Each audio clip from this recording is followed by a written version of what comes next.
Hello and welcome.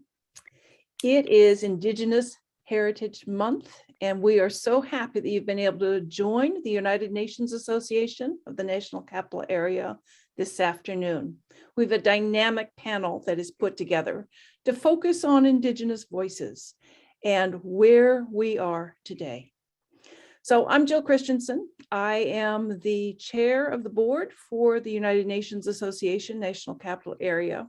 We are very glad that you're with us, that you have built time into your day for this 1 hour that will be most impactful. The UNA-NCA, as we call it, has in fact 1,200 members across Washington, D.C., Maryland, and Northern Virginia. We have all kinds of activities focused on the United Nations and U.S. engagement in the United Nations that range from activities for elementary school students entirely through the school and career spectrum.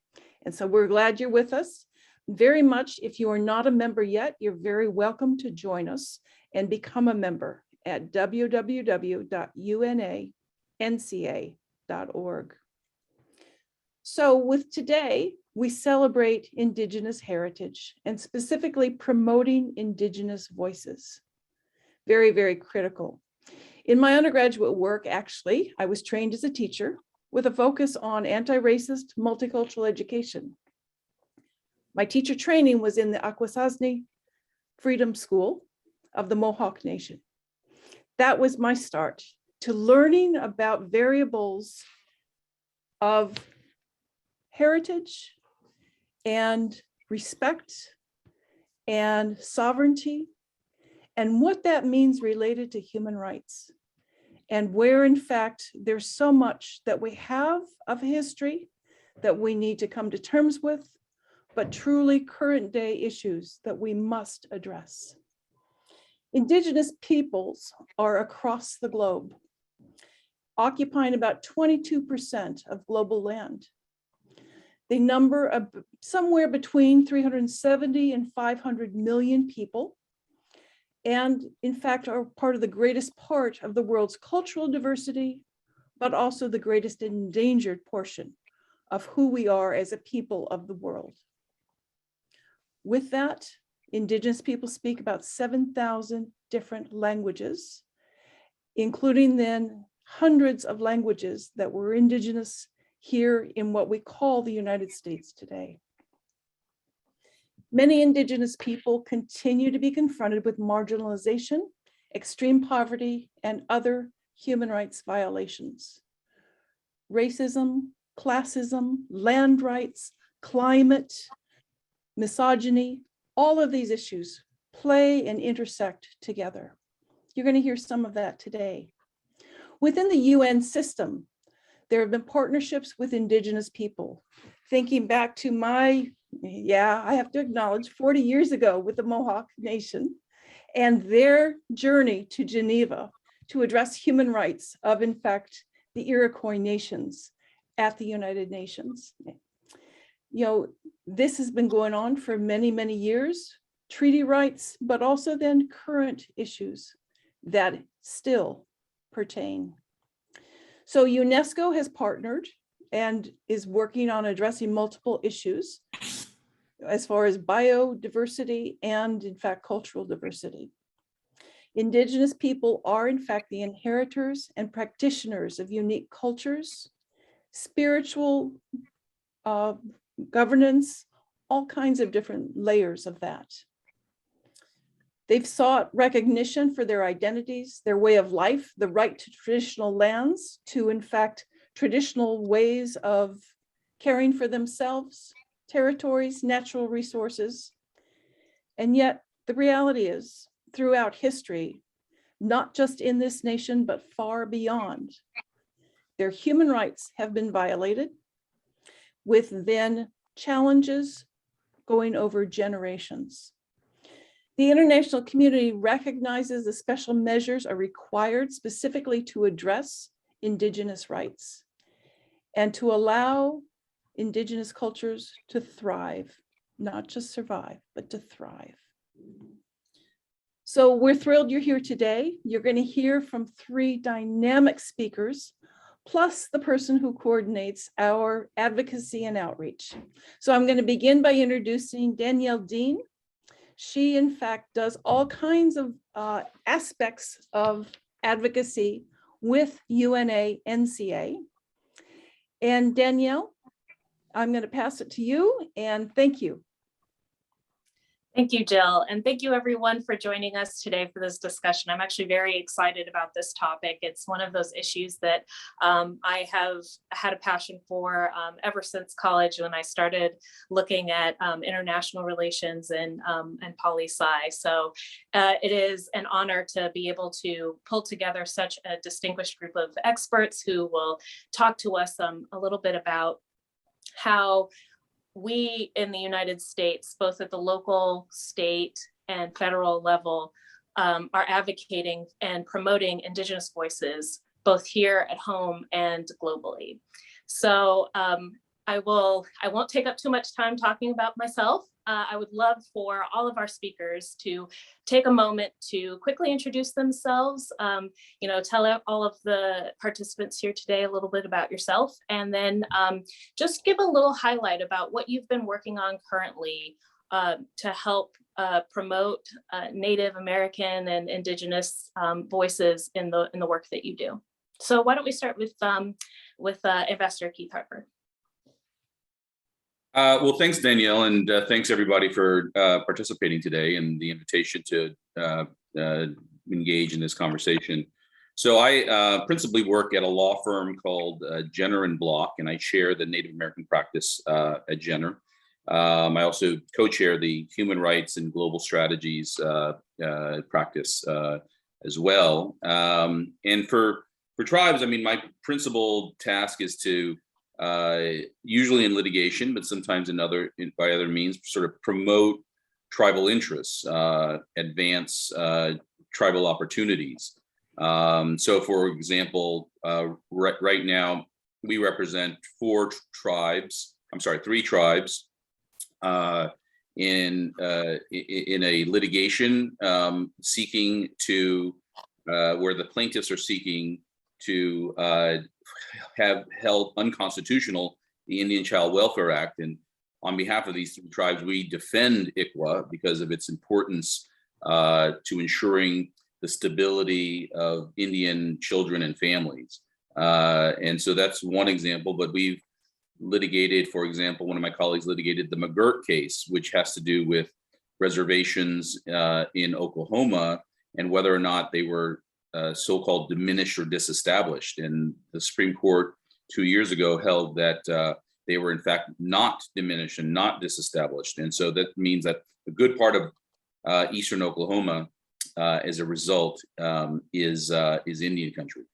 So that's what we try to do, is work with tribes to advance their interests and ensure that we're trying to address any challenges they may be facing. Awesome, wonderful, thank you, Keith. And I remember reading that when it came out, the case in Oklahoma, which is very fascinating. Siddhartha, how about we go with you next?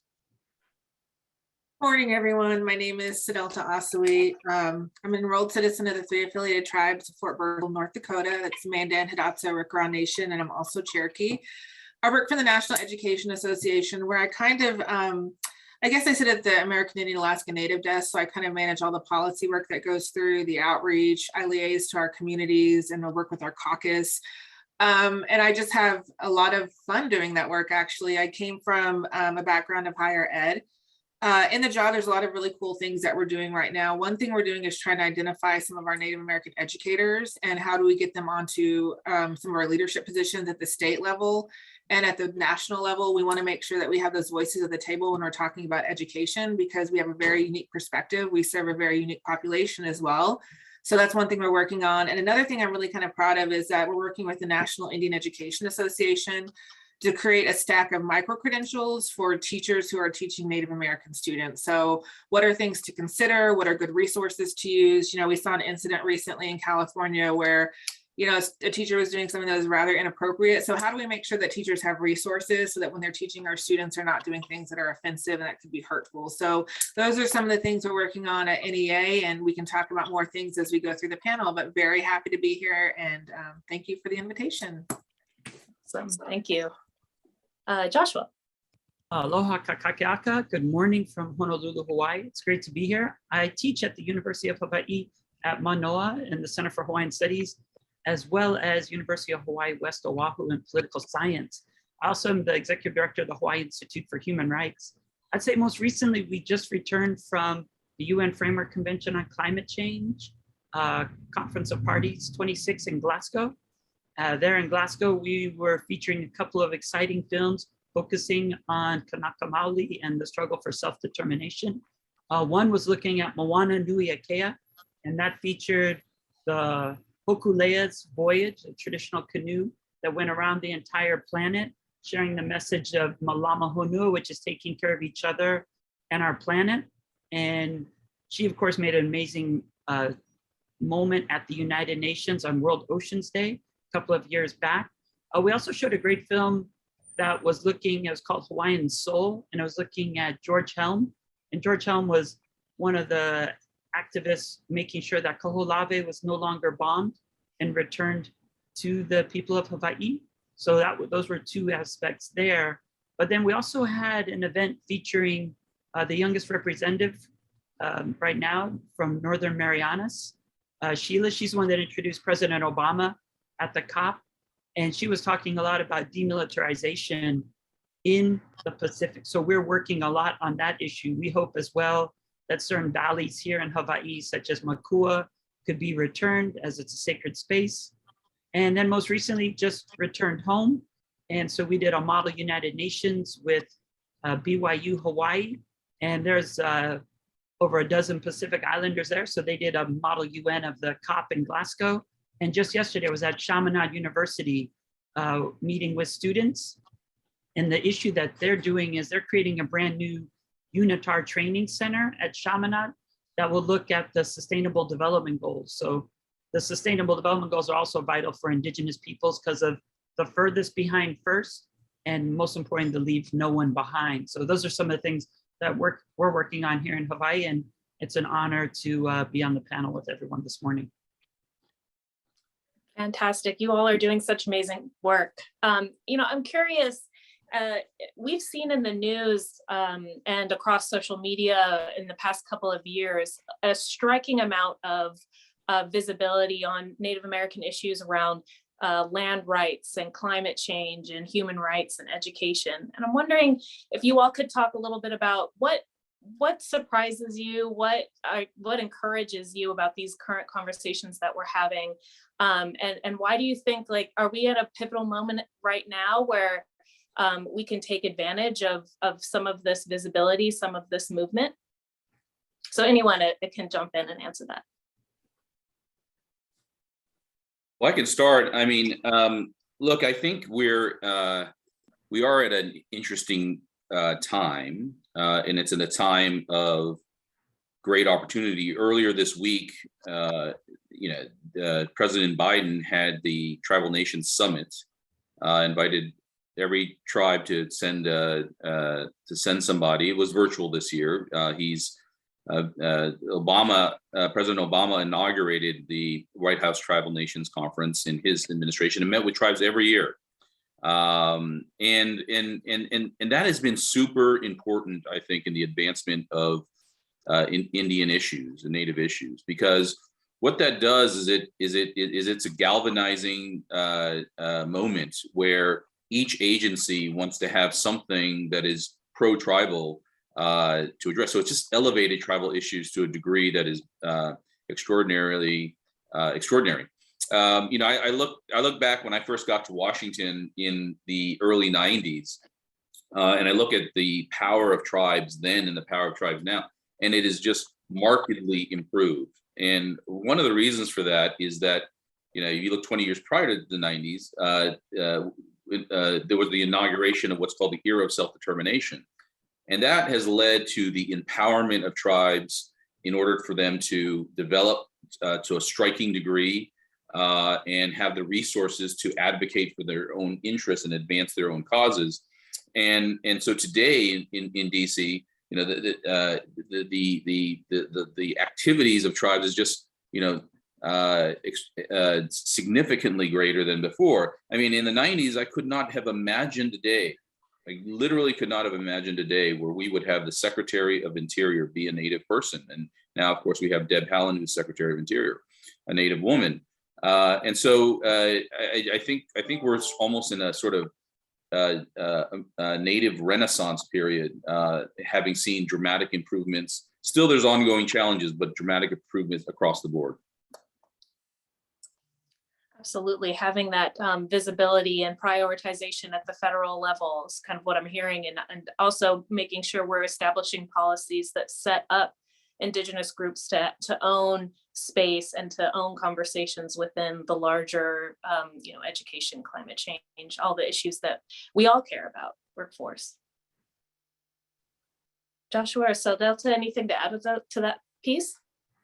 I do think that, what Keith says is very true. I think that that's so important. When I was with the administration, along with Keith, I often had to talk to youth groups, and I had the opportunity to do that. And, I would tell them, when I was your age, no one was talking about tribes. You didn't hear a president mention tribes. When they do speeches now, it's, states and tribal nations, and they include that in everything they do. And we had the White House Tribal Nations Youth Summit, which was also really important. And so that visibility is really key.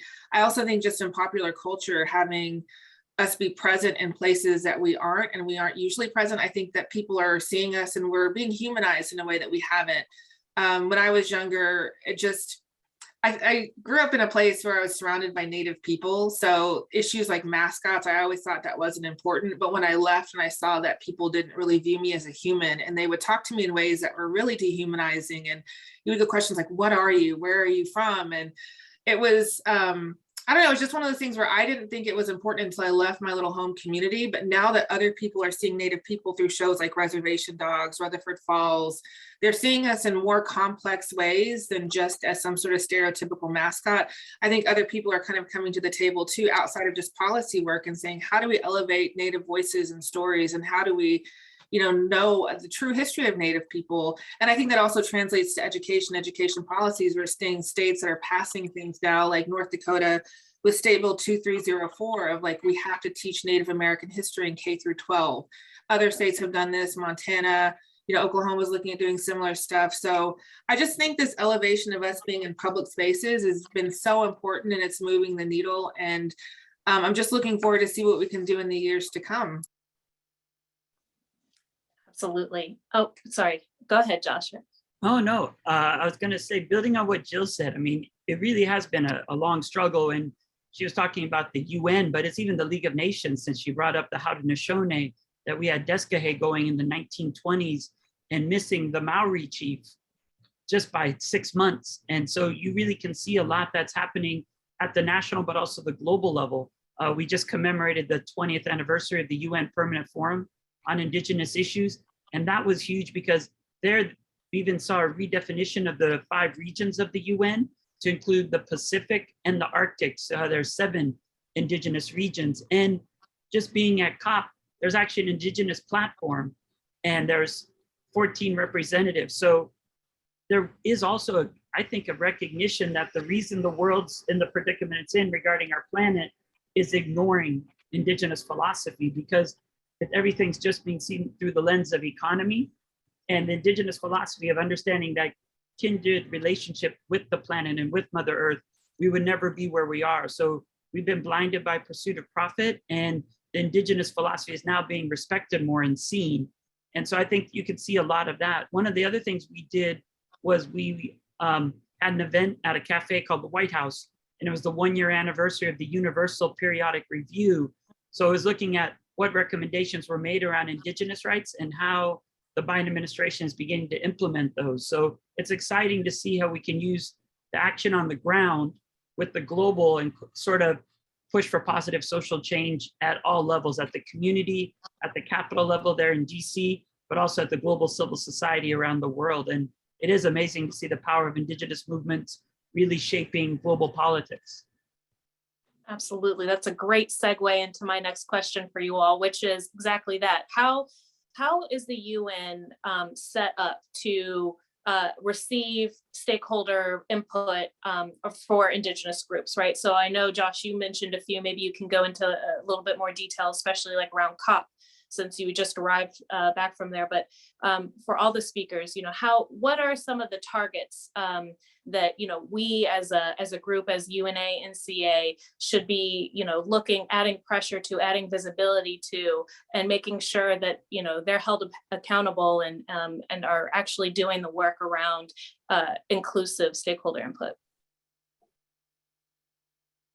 I would definitely, even though you asked me, I would yield to Ambassador Harper, because I really appreciate when he was in that role as ambassador for the Human Rights Council, he was always there to raise Indigenous rights in the US, but also around the world. So I'll never forget when he hosted a side event featuring Tibet, and the way he responded to China during that one, that, it's Indigenous rights are important all around the world. So every voice matters. So I'll yield to Ambassador Harper and then go after that. Yeah, absolutely. Well, look, I think that it's a really good question, and there's numerous points of entry. There's, as Joshua mentioned, the Permanent Forum, which is an entity that has a very topical conversation about Indigenous rights, and a lot of it right now is driven by, okay, we have this Declaration of the Rights of Indigenous Peoples.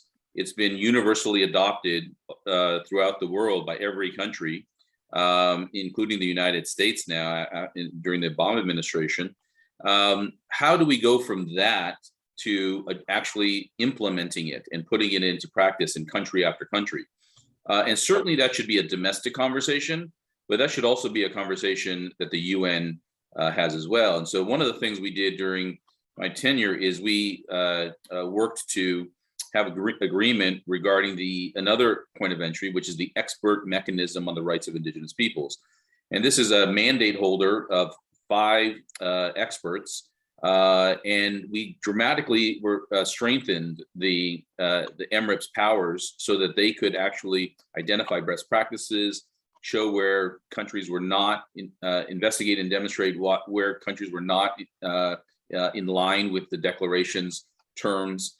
And so that work is ongoing, but Indigenous people feeding into that process is critically important.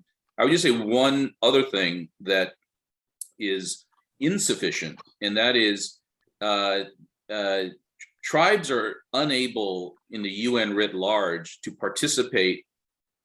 Indigenous peoples to participate as Indigenous peoples. They can participate often as part of a non-governmental organization.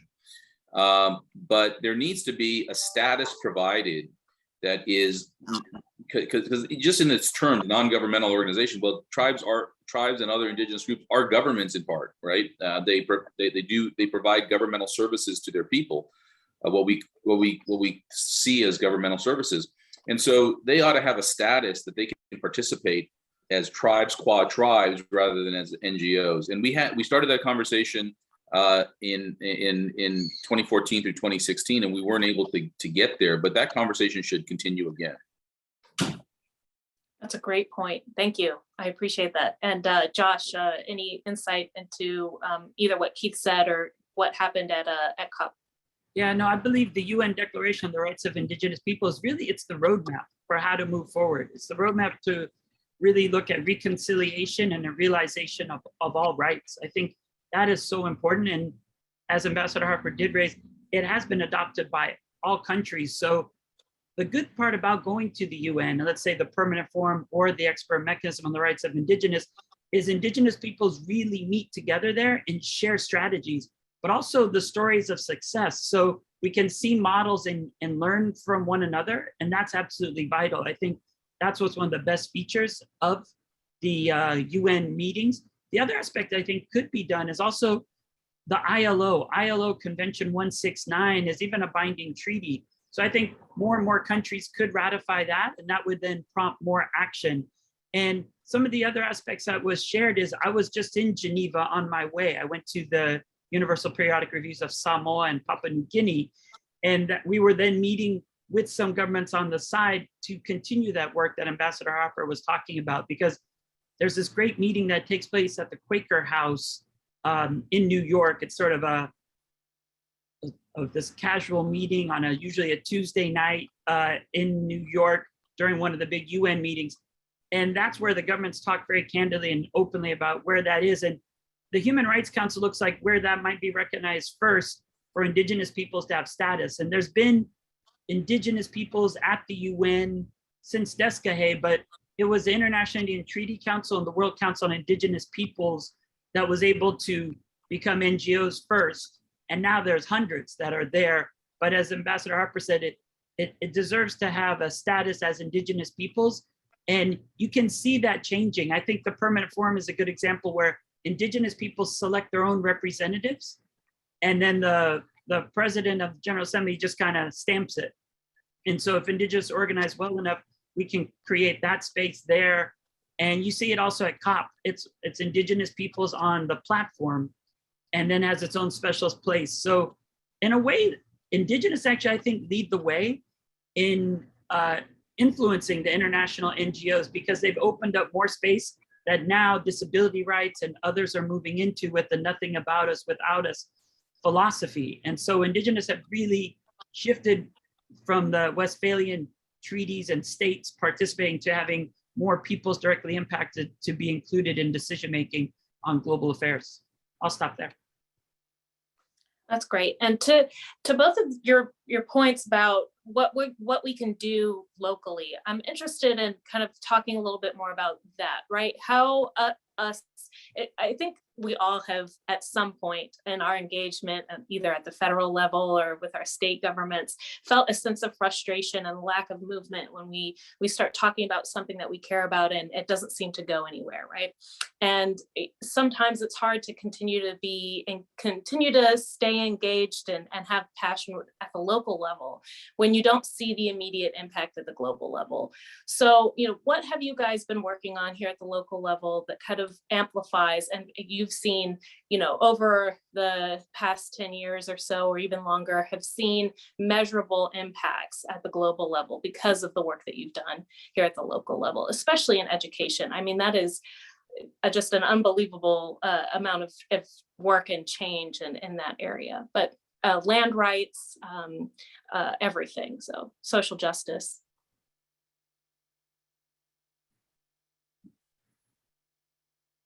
Maybe we could start with you, Sedelta. Well, I think, the education is such a local function. I think that people often forget that. When I worked in Department Ed, we had teachers, educators, tribal leaders coming to us, and, they wanted more culturally relevant curriculum and they needed more money for schools. And we were kind of banned from doing any of the culturally relevant curriculum. We agreed and we said, yes, you need that. But, it's a state function and a local function. And I think that there's so much that can happen there. I think that people often forget that so much of what happens in our schools is decided locally. So if you want to see that happen, you have the power to do that now, especially through ESSA. And there's a lot of consultation kind of components of that, where you have to have plans at the local and the state level that have to be approved. So I think we're seeing people kind of recognizing their power locally. I also think that just so many decisions and so many things that happen are decided locally. I think COVID has been a really interesting civics lessons for people. I mean, we can even talk about just like a mask mandate, like who actually makes that decision? It's not the president, it's not your governor, it can be your local, it can be your mayor. And so I think people are kind of looking back and peeling the layers of where decisions are actually made that affect their daily life. And it's very much at the local level. So with education, we're really happy to see that people are asking for more inclusion, that we're trying to get more tribes involved in that process of providing accurate histories and making sure that they're being implemented. And then even happening at the state level of how do we ensure, whether it's through a constitutional mandate, whether it's through legislation, do we have people working on that at the state level? But they're actually doing a lot of work around education. We're seeing so much around including that in the curriculum that I think that it's going to have an impact later on. The thing with education is we won't see some of this until later on in the, in 10, 15 years of how including Native histories, how including treaties and why and how we differ from other groups. What does sovereignty mean? What does sovereignty look like? How does it actually play out at the local and state level and at the federal level? So very excited about those changes in education. And I hope that we're going to start reaping some of the benefits of what we've seen happen over the last 10 years. As part of that, education has been a lightning rod issue recently. And you mentioned earlier in your initial statements, just talking about some states that have, passed legislation recently that is more inclusive around indigenous rights. And I'm just curious, like, has this just been years in the making that, it was able to bypass some of these controversies, especially around other racial issues like CRT? If you could speak a little bit about that. Yeah, I think some of them happened before, like CRT has definitely been a lightning rod issue in the last year. And I think what's important for people to know and understand is critical race theory isn't being taught in K through 12. It's something that happens at the law school. It's a construct that happens there. Race is a social construct, and it looks at how, kind of examines that through a legal lens as well. But what's concerning is that people have turned it into this kind of very controversial issue, and they've kind of started passing laws or trying to pass laws around critical race theory. And what we're trying to push and what we're trying to ensure happens is that we're teaching truth and history. We want to see the truth being taught in schools. And the concern is that some of the CRT is going to kind of bypass some of that. And so we're not really sure what all of this kind of momentum means for these states like Montana and North Dakota who passed these bills, because technically they aren't CRT, but we're not really sure how people are going to actually try to implement it on the ground. So NEA and our state affiliates are keeping a close eye on what this means and how this affects our teachers in the classroom. And we're hoping that we can continue to ensure that our students are learning the truth about the truth about history, and Native curriculums are being taught, and that we're doing our best in that front. So we're keeping an eye on it. We're not really sure. It's all really kind of new. And so it's something that's definitely been on our radar. Mm-hmm. Yeah, absolutely. Keith, I'm wondering if you could talk a little bit about what you have been working on, especially around land rights and environmental rights. Sure. Let me just offer one thought, though, on the prior question. I think we should always sort of be guided by the notion when we're having a rights conversation, it's only relevant to have a rights conversation when it impacts people locally. If you're having a rights conversation and it doesn't ultimately have impact on actually people on the ground, then it's a kind of an irrelevant academic conversation. And so whatever we do in an attempt to advance human rights in the UN or otherwise, it always has to be focused on the objective of addressing challenges that whatever community is facing. Certainly, I recall during my time at State Department, we pursued and were able to advance and appoint an independent expert on the discrimination and violence against LGBTI persons. And the intent there is to study that so that with the imprimatur of the UN on reports, so that we can advance those causes and prevent discrimination and prevent violence in individual cases all over the world. And so that same construct is true with Indigenous peoples.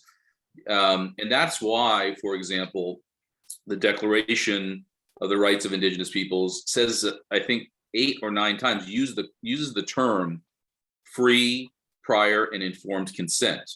And that's because if you're going to impact the lands or peoples, Indigenous peoples or their lands or resources, then you should get free, prior, and informed consent. And that's not something that is, theoretical, and it's always operating on the local level. And so now is the time to pursue through domestic means the full realization of the Declaration and free, prior, informed consent. Absolutely. And I think that kind of, I hear something similar when you talk about some of the pipelines that are going on and talking about Indigenous stakeholder input, right? There's a formal mechanism within the federal government that they go and they consult the Indigenous groups when they're developing the plan for the pipeline, and they're saying, look, you haven't properly consulted us. We haven't had a real seat at the table in these discussions, and a lot of decisions are made without us even really knowing. Yeah, and that was that was precisely what Standing Rock was all about. Is there was no free, prior, informed consent, and with something that could have dramatically impacted their only water source on the entire reservation. So And here's the other piece of it, is that when the construct is free, prior, and informed consent, it is not no development. It is not, you can definitely not have pipelines on Indian lands. It's about giving agency to the tribal community to make the decisions for themselves, what they would like to do and what they wouldn't like to do. Absolutely. You know, and Hawaii, it's a very unique state. The activism in Hawaii has always been, you know, very high, and so Josh, if you wouldn't mind just talking a little bit about your experience in Hawaii and how, you know, how you are able to maintain so much grassroots passion within the state. Yeah, well, it's easy in the sense because we have great weather all year round and we're always out there, and we also have a closer connection to the environment because we're enjoying her more than most. The most recent campaign really did, I would say, reignite the Hawaiian Nation movement, and that was Mauna Kea. That's when they were going to put a 30-meter telescope on the highest mountain in the world, since it comes from the ocean bottom, and then try to put that on the sacred mountain. So that really did invigorate Indigenous rights movements really beyond, since maybe the 100th commemoration where President Bill Clinton signed the Apology Act 103-150. Really, since 1893, the illegal overthrow in 1993, that was where it was really high. You had Haunani K. Trask, which unfortunately she recently passed, with her sister Mililani Trask, really leading that movement for self-determination in Hawaii. But just the last 2 years, it was so high around Mauna Kea, you really see a resurgence and everyone more active than ever.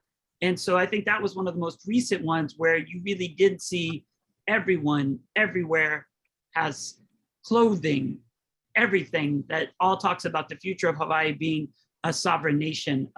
Linking up also with Beth's question in the chat, we have looked at the Universal Declaration of Human Rights and the UN Declaration on the Rights of Indigenous Peoples and connected those. And even when it was being drafted over those 2 decades, connected those aspects. So they overlap, and the Indigenous rights is just making sure that all the rights that are in, let's say, the twin covenants of ICCPR and ICSCR on civil, political, economic, social, cultural, common Article 1 is self-determination.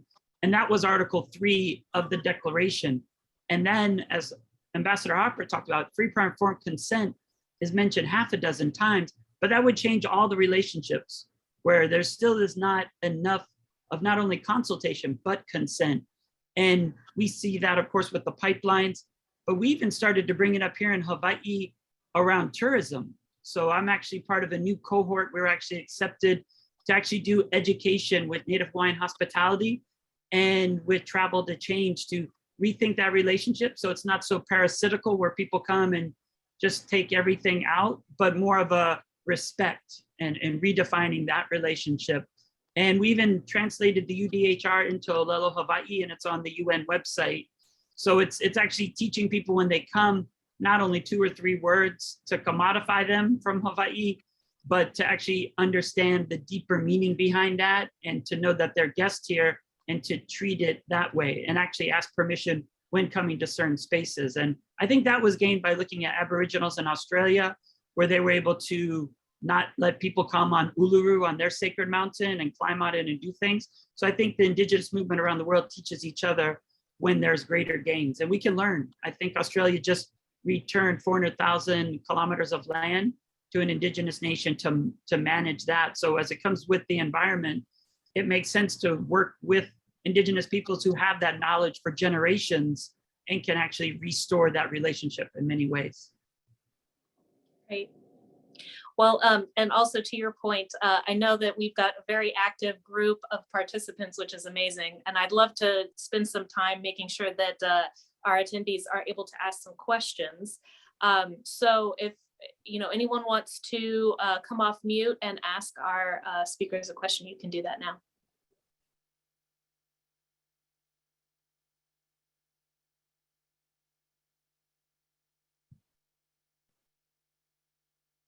Just checking to make sure I'm not missing anyone with the raised hand. This is Tina Halbig. I'd just like to say that now that Indigenous peoples is being raised to a higher level, that perhaps there should be a little more organization as far as uh, people reaching out, especially close to borders, to get involved with the planning and zoning and other agencies, proactively to get on their emailing list so that they know of proposals that come up that might affect them.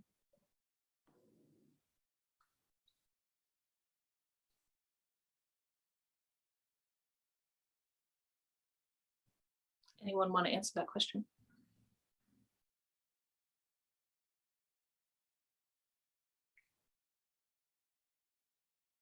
If no one wants to take that question, I see in the chat, Kieran Johnson has asked, how do these proposed or past changes affect the national push for classroom censorship? So I guess some of the changes that we're seeing in education, how does the, I'm not quite sure what the classroom censorship piece is. I mean, other than maybe talk a little bit more about the debate on, both the both sides argument, or, some of these, the pushback arguments that we're hearing against some of the more inclusive requests for especially around history in education. Sedelta. Let me see. Can you reframe that again? Yeah, I believe the question is trying to ask how is that conversation about having more inclusive and historically accurate history, and especially for Indigenous people, how is that kind of being balanced with what they see as like classroom censorship? What are the counter arguments? How are you guys trying to get ahead of some of these arguments about, both sides of, I'm thinking of CRT with like the both sides of slavery argument, which is silly, but if you could talk a little bit about that. Well, I think, we've actually, a few years ago, we passed a new business item kind of to look at and try to deal with racism in our school systems. And so one thing that we're really pushing, and, I don't think we really necessarily see this kind of like there's two sides. I think we want our students to know, I think a lot of the problems we're facing now in this country around race has to go back to the fact that we aren't teaching the true history and the full history of what happens. And so often when you think about Native American history or African American history or any other kind of like other group, we get put into like a little box in the corner of like a textbook. Or even if you go to the Museum of American History in DC, it's always kind of like, this is the Civil War, and there was some, slaves who were fighting in it, and they were here, and it's like we're not part of the history. And the reality is Native American history is American history. So the history of this country shouldn't just start with Columbus. It needs to start prior to that, because the history of America started prior to Columbus. And so I think what we need to do, and what we're really pushing, is to try to educate people on what CRT actually is and what it isn't.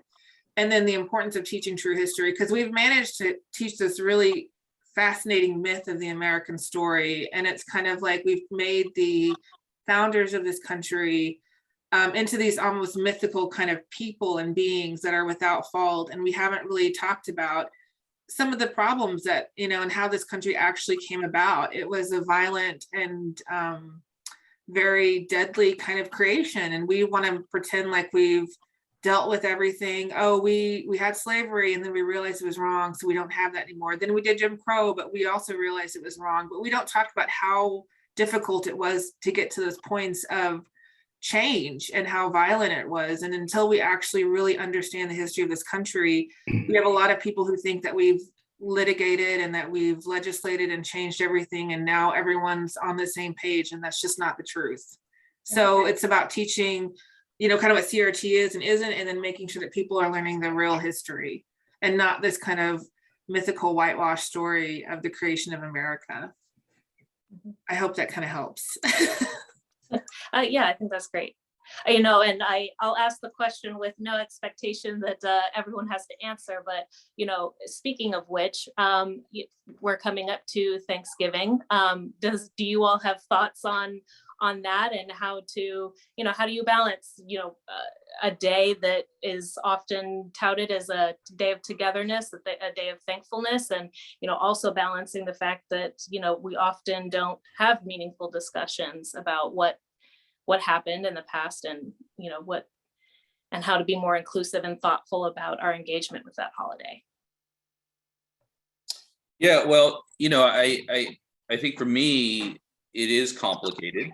You know, on the one hand, it is, you know, the Thanksgiving mythology that was created for a purpose, to sort of give a narrative that was untrue about the early relations. And so for that reason, at least to the extent of the mythology, we should correct the record. And I think that there are processes in place to do that.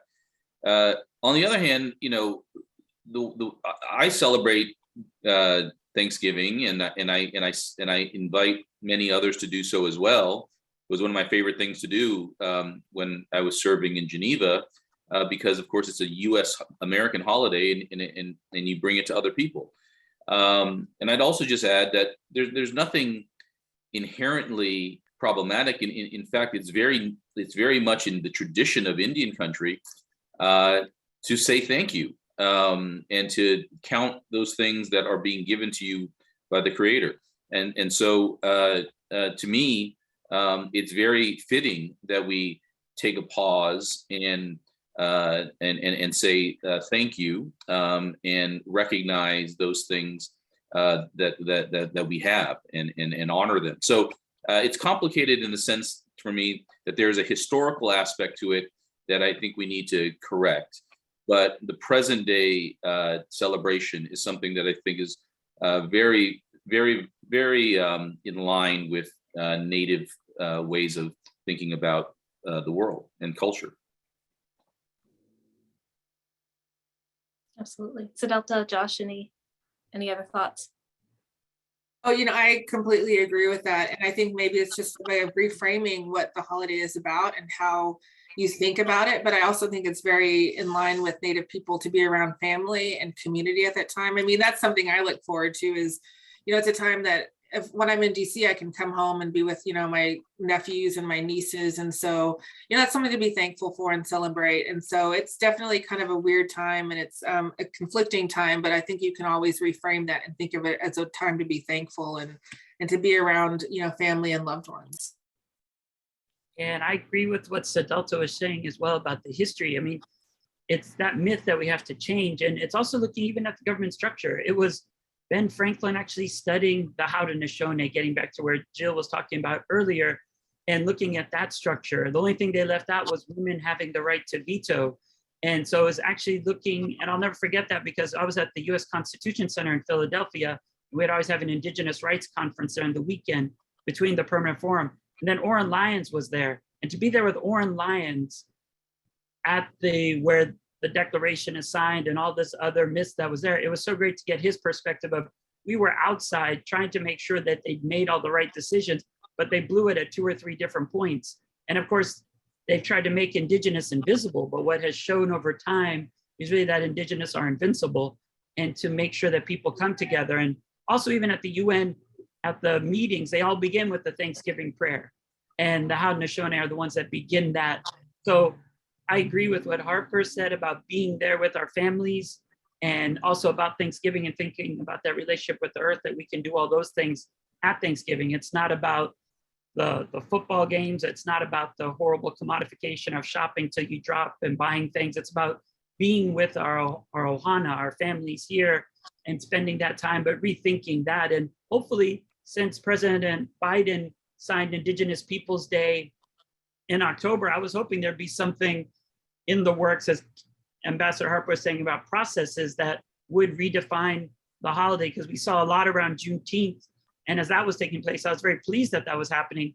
But then deep down with all the Indigenous rights I'm doing, I'm like, we got to go a little further back, and we've left some significant chapters out. So hopefully around Thanksgiving, that can be reimagined as well to be much more inclusive, and at least getting to some steps of what was happening around Juneteenth this year. So I think there's a lot we can do. And I'm excited to partner with many people to really rekindle a flame of justice around that. Wonderful. So Aaron Daly is asking, the UDHR is built on a foundation of recognizing the inherent dignity of all human beings. Can the speakers talk about that individual value as compared to the collective dignity that's often associated with Indigenous people? I can start. I mean, yes. I mean, of course, we Indigenous people should, as individuals, enjoy all other individual rights, free from discrimination, able to use, have freedom of expression, freedom of association, freedom of religion, but also there, let's be clear that when we're talking about Indigenous people's rights, those are collective. Those rights are collective in nature. They are allowing peoples to determine for themselves what to do about their own lands, their own communities, and so. It is if not an exception, an expansion of traditional notions of universal rights, because universal rights, as traditionally cognized, are individual in nature, and so this is it's not the only change. There's been a number of ways human rights have evolved over time, but we don't want to. We want to be very clear that the rights that are set forth in the Declaration are in some ways individual, but in some ways also collective in nature. Yeah, I agree with that. And we can also see with that evolution that all of the rights that we have in the UDHR and then in the UN Declaration on the Rights of Indigenous People, we can then break out of that individual notion, but also realize the collective nature. And just at the Human Rights Council, they just adopted the UN resolution looking at the right to a clean, healthy, safe environment. So you can see that these are collective rights. We all have to have clean air, clean water, and we should see it from that perspective as well. And a brand new special rapporteur on climate change and human rights. So we can see that the world is starting to understand a bit more the collectivity that exists in Indigenous cultures that would have been shattered in some of the myths of certain nations of rugged individualism as well. Great. Well, we've had several people ask if you would all share one or two resources for further reading for those that are interested in, continuing to educate themselves on these issues. That could be, a website, a book that you've been reading that you think we all should take advantage of, anything like that.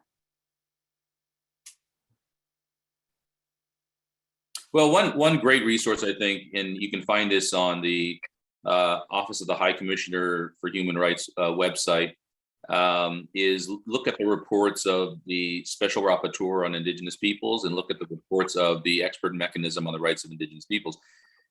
Those are timely assessments of where individual countries or how various thematic issues are handled within for Indigenous peoples. And then there's, of course, domestically, there are websites that I think a lot of people in the Indian country look at, like Turtle Talk blog or indianswithaz.com.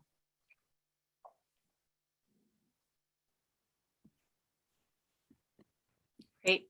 Delta or Josh? Yeah, I think those are all great resources. National Congress of American Indians has a really good kind of like primer just to kind of like get an idea of like some of the history stuff. Heartbeat of Wounded Knee is a really good book if people are kind of interested in a really kind of broad history from a Native perspective. So it's a really good book to read, but there's a lot of resources out there. So I would just definitely get started, and you'll find more as you start reading into those resources. And I guess since I have that whole library behind me, you could look at the bottom shelf. That one is entirely Indigenous rights. I can tell you that. But I agree with what Ambassador Hopper said. There's also the treaty bodies making decisions, and they've been making some great decisions looking at climate crisis and Indigenous rights. The Aboriginal and Torres Strait Islanders brought a case against Australia recently to get them to stop opening coal plants to then protect their land rights. I also think Roxanne Dunbar Ortiz has a couple of great texts that are out, Indigenous history. And then I always enjoy reading great Maori books at around this time. So there's some exciting new ones out there around Te Fiti and their nonviolent resistance as well. So as Sedelta said, there's so much out there. Once you begin looking, it's endless, and you just gain such a deeper insight into our natural world and the world that we live in and what we can actually have going forward. Awesome. Well, thank all three of you for joining us today and sharing your insight into such an interesting and dynamic topic. And thank you all for attending today. I will do a short plug. We will have our Human Rights Awards event on December 8th. So for those that are available, we'd love to have you. And again, thank you all for joining today. And I hope you all have a good rest of your day. Thank you, everyone.